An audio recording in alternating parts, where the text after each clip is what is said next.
ini saya nyuplik beberapa bagian. Yang pertama saya cuplik adalah tentang orang yang bertakwa. Saya melihat ada bagian yang menarik ketika Syekh Nawawi membahas ciri-ciri orang yang bertakwa. Ada 5. Ciri yang kelima, katanya Syekh Nawawi, orang yang bertakwa itu lebih memilih kematian dibandingkan kehidupan.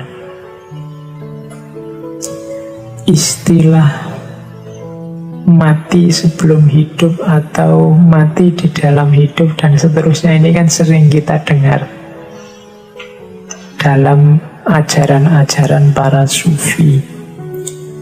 Kalau menurut Syekh Nawawi, orang yang bertakwa memilih kematian dibandingkan kehidupan, itu maksudnya ada 4. Kematian yang dimaksud itu bukan kok mati yang terus kita dikubur itu, yang umur kita, jatah umur kita habis. Tapi memilih kematian itu bukan berarti bunuh diri juga.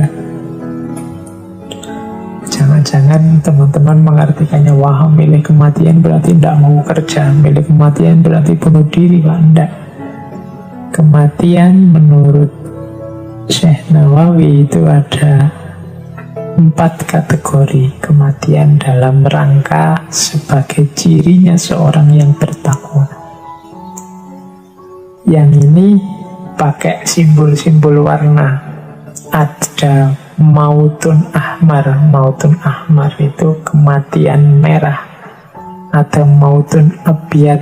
Mautun abiyat itu kematian yang putih. Ada mautun ahdor. Mautun ahdor itu kematian yang hijau. Ada mautun aswad. Mautun aswad itu kematian yang hitam. Mautun ahmar apa? Mautun ahmar itu pilihlah kematian dengan cara menentang nafsu. Kalau nafsu meminta ke atas, jalanlah ke bawah. Nah, mautun ahmar itu berarti mengalahkan nafsu. Itulah memilih kematian dalam kehidupan yang warnanya merah. Nafsu itu kan yang mendorong manusia ke arah kejelekan. Maka taklukkan nafsumu dengan mautun ahmar, menentangnya. Kalau nafsu minta A, jangan dituruti, beri saja kebalikannya. Nah, yang kedua mautun abiyat. Mautun abiyat artinya apa? Lapar. Orang biasanya milih makan dan kenyang, tapi mautun abiyat pilihlah lapar. Ini termasuk definisi milih kematian dibandingkan kehidupan tadi. Milih lapar itu berarti apa? Lapar itu membuat batin jernih. Kebalikannya kenyang. Kalau kenyang membuat orang terlena, kurang daya untuk melakukan kebaikan. Tapi orang yang lapar, batinnya dan hatinya jernih dan bercahaya. Maka seorang sufi lebih memilih lapar. Yang ketiga, mautun ahdor. Maut yang hijau. Kalau ini kesederhanaan, simbolnya pakaian. Jadi tidak bermewahan dalam berpakaian. Itu mautun ahdor. Tadi yang mautun abiyat lapar, kalau mautun ahdor ini sederhana. Dan yang terakhir, mautun aswad. Mautun aswad itu tidak merasakan penderitaan yang datangnya dari makhluk, karena dia hanya ingat Allah saja. Mautun aswad ini berarti apa? Hidup yang diwarnai oleh Allah saja. Dunia sudah tidak penting lagi, segala penderitaan, segala kesulitan yang itu duniawi tidak membuatnya gentar. Orang semacam ini tergolong orang yang bertakwa karena memilih kematian dibandingkan kehidupan. Memilih Allah dibandingkan dunia. Yang dia ingat hanya Allah saja. Segala penderitaan dunia tidak penting lagi. Ini seperti munajatnya Kanjeng Nabi setelah dikejar-kejar, dilempari batu berdarah-darah di Taif, yang kemudian Nabi bersabda, in lam takun wadiban alayya ya Allah fala ubali, asal engkau tidak marah padaku wahai Allah, aku tidak peduli. Jadi yang diingat hanya Allah saja. Nah, ini bagian ini bisa dilihat di Nasoihul Ibad. Di Nasoihul Ibad juga saya bawa ada tentang salah satu hadis Nabi yang mungkin bisa jadi pelajaran buat kita. Diriwayatkan dari Nabi SAW, sesungguhnya beliau bersabda, barang siapa yang pada waktu pagi hari memasuki waktu subuh dalam keadaan mengadu kepada manusia tentang kesulitan hidupnya, maka seakan-akan ia telah mengadukan Tuhannya.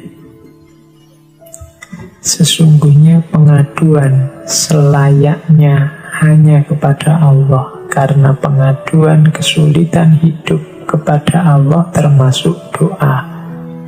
Adapun mengadu kepada manusia menunjukkan tidak adanya ridho dengan pembagian Allah. Ini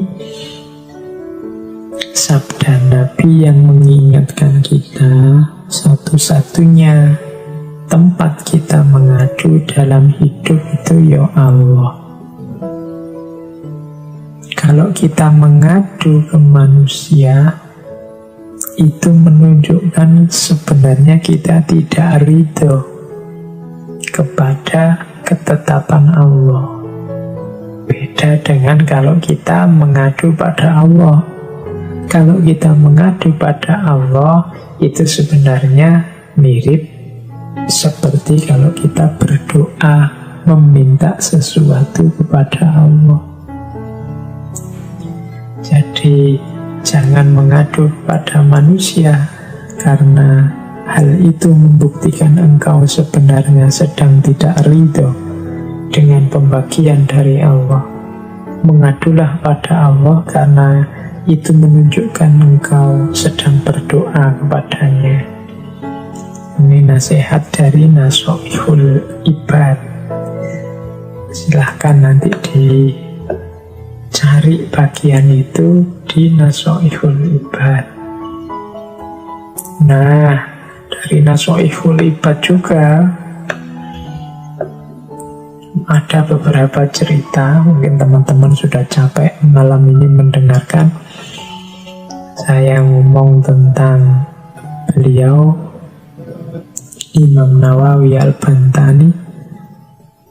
Kita akhiri sesi malam ini dengan beberapa cerita dari kitab Nasoihul Ibad. Cerita pertama saya bawa tentang Imam Ghazali. Ini ada pelajarannya. Jadi satu ketika ada orang bermimpi bertemu Imam Ghazali.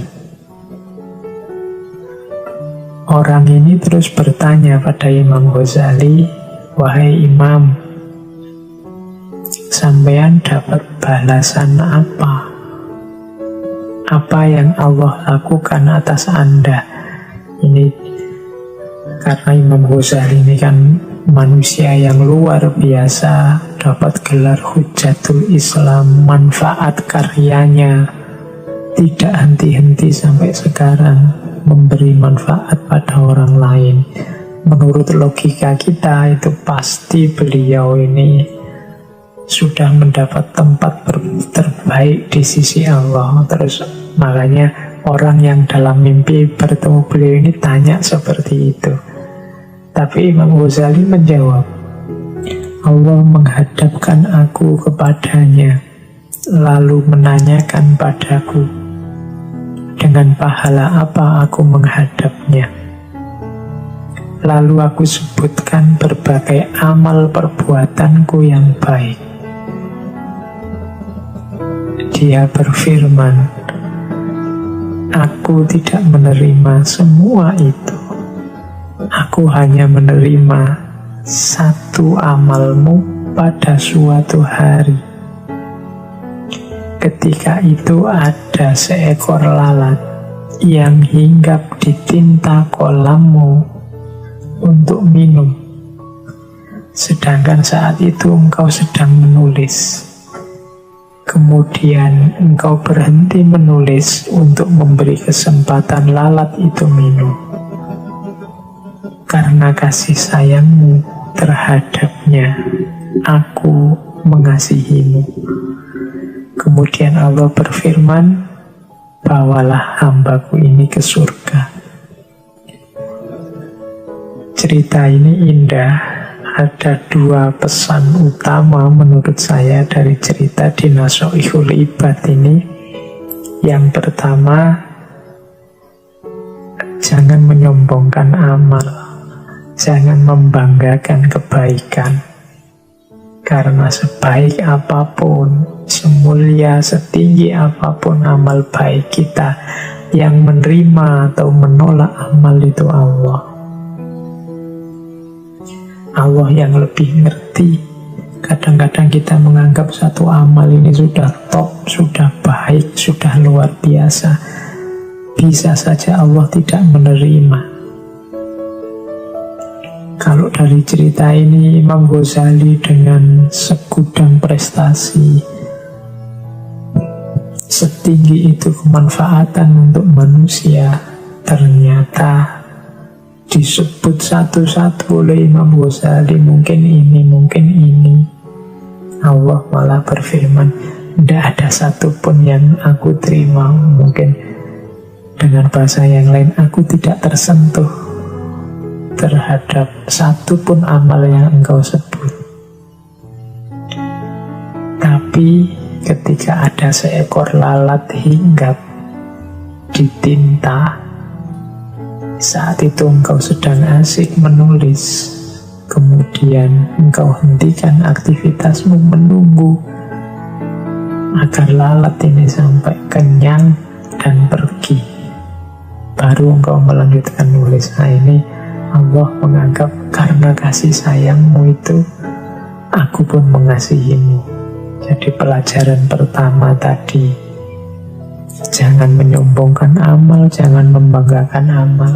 Karena Allah yang tahu mana amal yang diterima, mana amal yang ditolak. Yang kedua, pelajaran kasih sayang. Ada banyak sekali cerita yang mengisyaratkan kasih sayang kita akan jadi kunci turunnya rahmat, turunnya kasih sayang Allah pada kita. Seperti ceritanya Imam Ghazali ini. Di Nasoihul Ibad juga ada kisah yang mirip seperti ini, yaitu kisahnya Imam Ash-Shibli. Imam Ash-Shibli ini sama ceritanya seperti Imam Ghazali tadi. Ada seseorang bermimpi ketemu beliau, yang saat itu beliau sudah meninggal. Imam Ash-Shibli dalam obrolannya dengan orang yang memimpikan dia ini bercerita, Imam Shibli cerita, setelah beliau meninggal, kemudian Allah menyapa, berfirman padaku, katanya Imam Shibli, wahai Abu Bakar, sebab apa aku mengampunimu? Karena amal baikku, jawabnya Imam Shibli. Imam Shibli ini kan seorang ulama sufi, orang soleh yang tidak diragukan lagi manfaat dan kebaikannya. Jadi ketika Allah tanya, kira-kira aku akan mengampunimu karena sebab apa? Jawabnya Imam Shibli, karena amal baikku. Tapi Allah menjawab, tidak, bukan karena itu. Kemudian Shibli menyebut semua ibadahnya, mungkin karena hajiku ya Allah, mungkin karena sholat malamku, mungkin karena puasaku, semuanya disebut. Tapi Allah jawabnya tetap tidak, bukan karena itu. Terus karena apa wahai Tuhanku? Sebab apa sih engkau mengampuniku? Kok tidak karena semuanya tadi? Ingatkah kamu, kata Allah, saat kamu berjalan di jalan kampung di daerah Baghdad, engkau dapati seekor anak kucing kecil. Anak kucing itu sangat lemah karena kedinginan sampai menggigil. Engkau ambil anak kucing itu karena kasihan. Lalu untuk menjaganya, engkau masukkan anak kucing itu ke dalam kantong yang engkau bawa. Iya, hamba ingat. Itu katanya Imam Shibli, ini yang pernah beliau lakukan. Karena rasa kasihmu kepada anak kucing itulah, maka aku merahmatimu. Kalau tadi Imam Ghazali kasih sayangnya pada lalat, Imam Shibli kasih sayangnya pada anak kucing. Ini pelajarannya sama. Cinta dan kasih sayang kita pada makhluknya Allah akan mengundang rahmat dan kasih sayangnya Allah kepada kita. Masih ada cerita yang saya bawa lagi, ini dari seorang sufi di Nashorul Ibad juga, tentang seorang sufi namanya Abu Ali Shakik bin Ibrahim al-Balkhi, atau orang sering menyebut nama beliau Shakik al-Balkhi. Shakik al-Balkhi ini putranya konglomerat. Dia juga seorang bisnismen. Tapi suatu ketika beliau ini melihat seorang budak di zaman paceklik. Zaman paceklik itu berarti zaman susah, semua orang mengeluh. Tapi dia melihat seorang budak yang gembira, tidak ada sedih-sedihnya. Sedang krisis, sedang resesi ekonomi, semua orang gelisah galau. Dia melihat budak ini senang, main-main, gembira, tertawa-tertawa. Nah, Shakik ini yang juga sedang galau karena dia bisnisnya juga terancam. Terus tanya pada budak ini, kenapa engkau bisa tampak semangat gembira? Tidakkah engkau melihat keadaan orang-orang di musim paceklik seperti ini? Ini kan paceklik, kamu kok masih bisa tertawa-tertawa? Ini kan resesi, semua orang sumpek.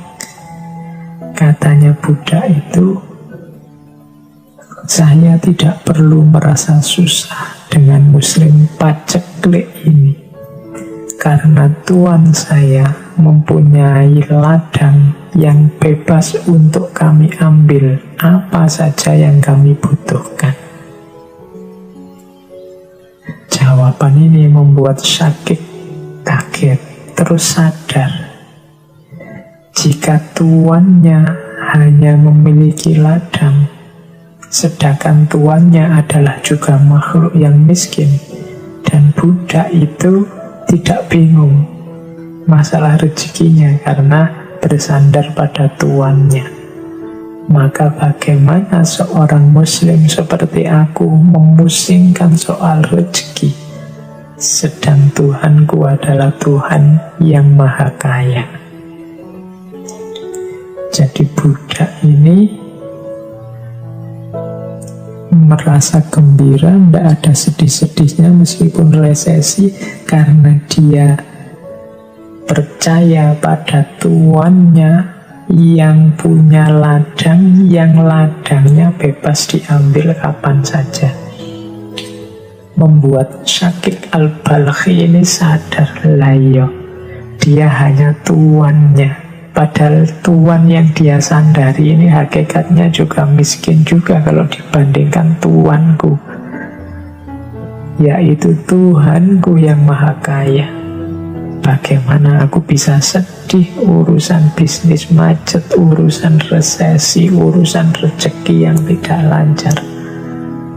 Bukankah Tuhanku, Tuhan kita maha kaya?